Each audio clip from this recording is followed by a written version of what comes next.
No one wants to speak ill of the dead, but some people just don't live long enough to get it all in there. Early Friday morning, I got a YouTube prompt to view a video remembering Dick Cheney. Later in the day, I realized I missed his funeral. I remember Dick Cheney, and what I remember is a cold, dark presence and not a lot of love. When I watched the funeral later, those who remembered him spoke well of Dick. His family and friends, Dick was good for them.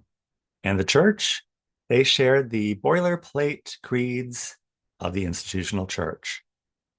The highlight of the service was when they wheeled Dick's dead body out of the sanctuary and the Marine band and choir sang the battle hymn of the Republic. In the beauty of the lilies, Christ was born across the sea with a glory in his bosom that transfigures you and me. Dick, we never knew ya. Welcome. Welcome to this special edition of Coffee Hour Remembering Dick Cheney. I'm Stanley Smith. I always hate to miss a good funeral. Dick Cheney's funeral proves that you really can put lipstick on a pig and make it look better. Washington National Cathedral is the perfect setting for such an event. It's the venue for most state occasions, celebrations, and ceremonies. Hosting Dick's funeral or a funeral for any Republican is probably somewhat problematic for Washington National, but at least Dick was one of those good Republicans. And if we can't quite say that, at least we can say he's not President Trump. It's a sad state of affairs.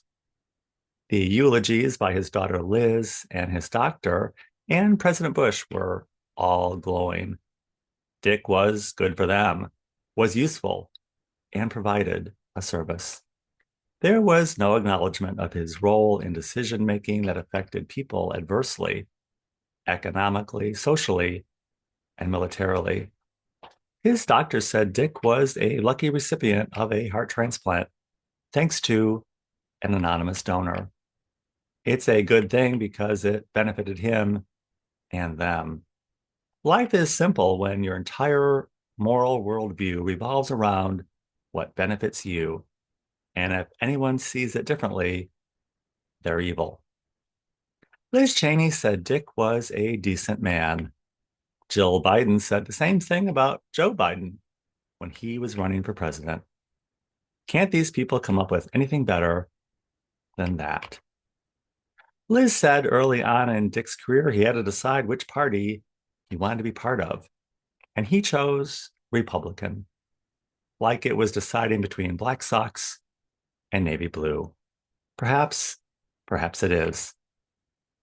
The service packed in a lot of good readings, hymns, and anthems. At least two of the hymns included the word Trump or the trumpet will sound, and it surely has. Everyone wants to be a nice person and a decent person. We want to be an excellent fly fisher and yuck it up with the grandkids. Pay no attention to the bombs dropped on the heads of other people. They probably didn't benefit us anyway. God moves through the world and is moving through the world, and there is a reckoning. We all want to win the shouting match, but someone already has. Thank you for joining us for this special edition coffee hour remembering Dick Cheney. If you would like to join us at coffee hour, I will include my email in the description of this video. Be happy to send you an invitation. And I look forward to seeing you very, very soon.